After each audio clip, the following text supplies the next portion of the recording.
বৈঠকে বিধায়ক কর্মসূচির সূচনা করলেন এবার বিধানসভার উপাধ্যক্ষ আশিস বন্দ্যোপাধ্যায়। বীরভূমের রামপুরহাট বিধানসভার বর্ষাল গ্রামে বর্ষাল অঞ্চল তৃণমূল কংগ্রেস এবং 15 নম্বর পঞ্চায়েত সমিতির নেতৃত্ব এবং কর্মীদের নিয়ে বৈঠকে বিধায়ক কর্মসূচির সূচনা করেন রাজ্য বিধানসভার উপাধ্যক্ষ তথা রামপুরহাটের বিধায়ক আশিস বন্দ্যোপাধ্যায়। উপাধ্যক্ষ জানান যে এই কর্মসূচির মূল উদ্দেশ্য হল রাজ্য সরকারের প্রকল্পগুলি প্রতিটি মানুষের ঘরে ঘরে পৌঁছে দেওয়া। রাজ্য সরকারের 80টিরও বেশি প্রকল্পের সুবিধা সাধারণ মানুষ সঠিকভাবে পাচ্ছে কিনা এবং কোনো সমস্যা থাকলে তা দ্রুত সমাধান করা এই বৈঠকের মূল উদ্দেশ্য। রাজ্য সরকারের প্রকল্পগুলি যেন কোনোভাবে সাধারণ মানুষের কাছে পৌঁছতে দেরি না হয়, তৃণমূল কংগ্রেসের প্রতিটি কর্মী মানুষের পাশে থেকে সমস্যার সমাধান করবে বলে জানান তিনি।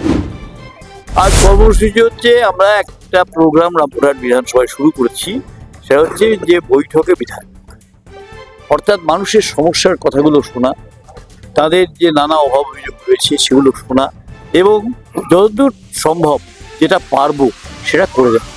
যেটা যে সংস্থাকে দিয়ে হবে, যেটা জেলা পরিষদকে দেবে সে জেলা পরিষদকে অনুরোধ করবো, যেটা পঞ্চায়েত সমিতিতে হবে সেটা পঞ্চায়েত সমিতিকে, যেটা পঞ্চায়েতকে দিয়ে হবে সেটা পঞ্চায়েতে, এবং যেটা বিধায়ককে দিয়ে হবে সেটা বিধায়ককে, যেটা এমপিকে দিয়ে হবে সেটা এমপিকে সেট করবে।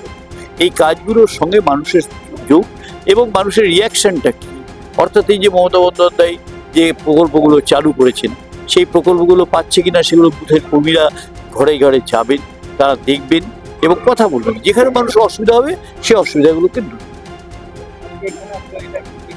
এটা কর্মসূচিটা চলবে, কারণ কর্মসূচিটা হচ্ছে প্রত্যেক এই রামপুরহাট বিধানসভায় যতগুলো পঞ্চায়েত সমিতি, অর্থাৎ এখানে 27টা পঞ্চায়েত সমিতি এলাকা আর মোহাম্মদবাজার 18টা পঞ্চায়েত সমিতি এলাকা এবং প্রতিদিন ওয়ার্ড 18টা ওয়ার্ড, এই সমস্তগুলোতেই আমি।